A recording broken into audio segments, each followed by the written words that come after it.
The iPhone 12 mini and 12 Pro Max have been out for a month now. I've had them for a month now, at least the 12 mini, and that's the one that I want to talk to you about today. I want to give you my full review on the iPhone 12 mini and what I think about it after a month. Honestly, it's hard for me to believe that the iPhone 12 mini and 12 Pro Max have been out for a month, like I know it is for a lot of people. A lot of people are like, nah, there's no way it's been out for a month. Well, yeah, it has been out for a month. But just a little overview.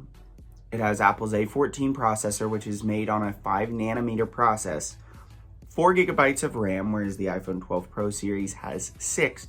The regular iPhone 12 also has 4, and it's a 5.4 inch display, which looks really, really good. It's an OLED panel, and the only downside to it that I have noticed is whenever you are watching video in 2:1 ratios, so like my videos or MKBHD's videos or Jonathan Morrison's videos, whatever, those videos are going to have a little bit of a cutout around the notch because of the size of the screen and the size of the notch. They couldn't make the notch any smaller, so it cuts into the image just a little bit. But if you're not looking for it, you won't notice it, and your mind will eventually fill in that image anyway, because it is really genuinely minor. What I want to say about the iPhone 12 mini in particular is that this is my favorite phone that Apple has made in a long time.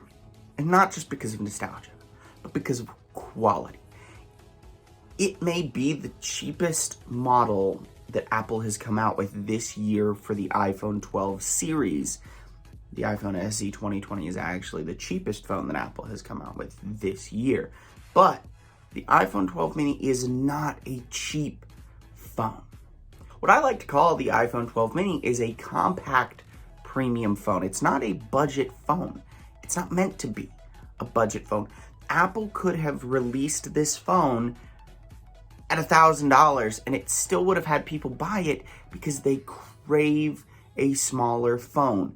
Yes, it's a niche market. No, it's not for anybody that grew up with an iPhone 6 or newer. It's made for people like me that grew up with the iPhone 4S and 5S and who didn't necessarily like it whenever Apple switched to the big phones. This is an iPhone 8 Plus. This is the iPhone 12 mini. They're pretty different in size, and me, I'll reach for this every time. That being said, as great as this phone is, it's not without its flaws. One of which is that it doesn't have the greatest battery life in the world. But if you'd like to see why it doesn't matter, check the description below. I've got an entire video on the battery life of the iPhone 12 mini. It's good, but it's not great.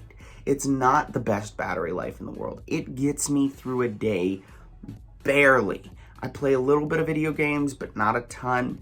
It's usually just to log into stuff, but it gets me through the day, and it's going to get most people who are considering this phone through a day, and that's what most people had questions about, is the battery life. And I can say firsthand that it's still a really, really good battery. No, it's not as good as the 12 Pro Max. It's not as good as the 11 Pro. The 11 Pro had really good battery life. The 11 Pro Max had really good battery life. It's better than the iPhone SE 2020. So if you've played around with that at all, if you know what that's like, it does have much better battery life than that.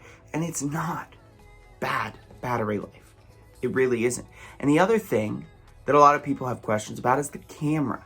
Is the camera good enough? Is the camera the same camera that's in the iPhone 12, 12 Pro, 12 Pro Max, whatever? It's great. The camera is fantastic. It is just as good as the 12. In my opinion, it's just as good as the 12 Pro and 12 Pro Max. You don't get Apple Pro RAW, but most people who want this phone aren't going to be considering that anyway. I know I wouldn't be considering it anyway. And this is such a small phone. It's amazing that they don't make more compromises. That to me is amazing. The form factor is incredible. It's the best phone that I've held since the iPhone SE back from 2016, and I stand by that. I'm a fan of small phones, but even if you're not a fan of small phones, I've talked to every single person that I know that likes big phones, and they're like, wow, that's really comfortable.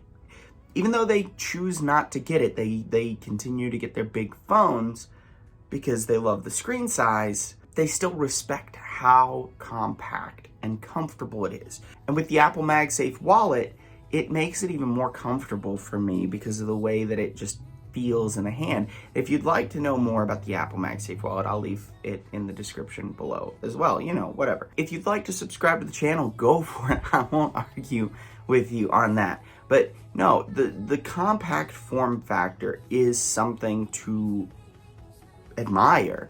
And if you have an iPad, if your go-to device whenever you're at home is an iPad, this very well could be the phone for you. Now, most people think that the 6.1 inch size is the best. Whether it's iPhone, Android, that range is the best phone. It's comfortable enough, but it provides you with enough screen real estate. For me, I want as much comfort as I can get. This thing is spectacular in the hand. Now, whenever you're playing video games, the screen is a little small. Your thumbs can cover it up, just like the iPhone SE from 2020. It can be a little bit of a hassle, but if you're using a controller, it's not that big of a deal. This phone is not gonna be for you if you're a heavy gamer. I'm just letting you know, it's not. That's one of the downsides, and I game a decent amount. Call of Duty Mobile, or Ninja Tribes, or even the Xbox app where I can remote play. I game a good bit, and if you do that, you're either gonna be tethered to a wire, or you should get a different phone. I'm just letting you know. Like I said, the camera is incredible. The majority of the stuff that I said in my 12 Pro review stands here. Night mode is incredible. Portrait mode is great. You don't get the 2x telephoto zoom, but that's okay because it's not groundbreaking anyway, because the main sensor is the primary sensor, and that's the one that they put the most money and time into. There was an issue there for a little while where if you were holding the phone and you weren't touching the frame, it would be unresponsive on the lock screen, but Apple did fix that in iOS 14.2.1, I think. And so make sure that if you do end up getting this, that you upgrade the software, because that is one of those things where it's an inconvenience. It really is. It's one of those inconvenient things that makes the experience not quite as good as it could be. And the experience is fantastic. Picture-in-picture is a little small because of the size of the display. I mean, I'm just gonna be real with you. If you do a lot of media consumption that is on the phone, you might not want to consider this phone. It looks great, it really does, but it is small. Problem comes into play whenever you're using picture-in-picture, right? If you're using picture-in-picture, it is going to be smaller. In fact, the bigger version of this picture-in-picture is probably going to be smaller than the small version on, say, the iPhone 12 Pro Max. So if that's what you do a lot, this might not be the phone for you. There's a lot of ifs.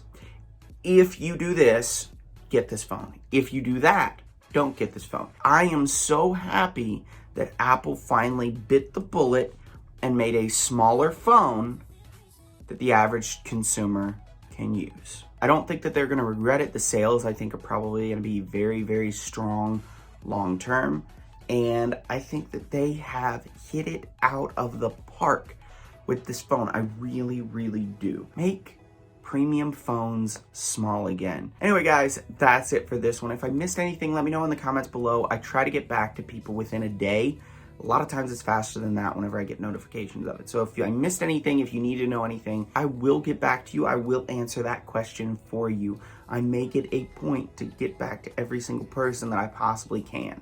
So if you have questions, let me know. I will get back to you. Thank you guys so much for watching. Please like the video if you enjoyed it. Subscribe to the channel and hit the bell notification. That way you get notified. Stay tuned to the channel for more videos. Thank you guys again so much for watching. Stay safe out there, and I hope you guys have a great rest of your day. I'll catch you in the next video.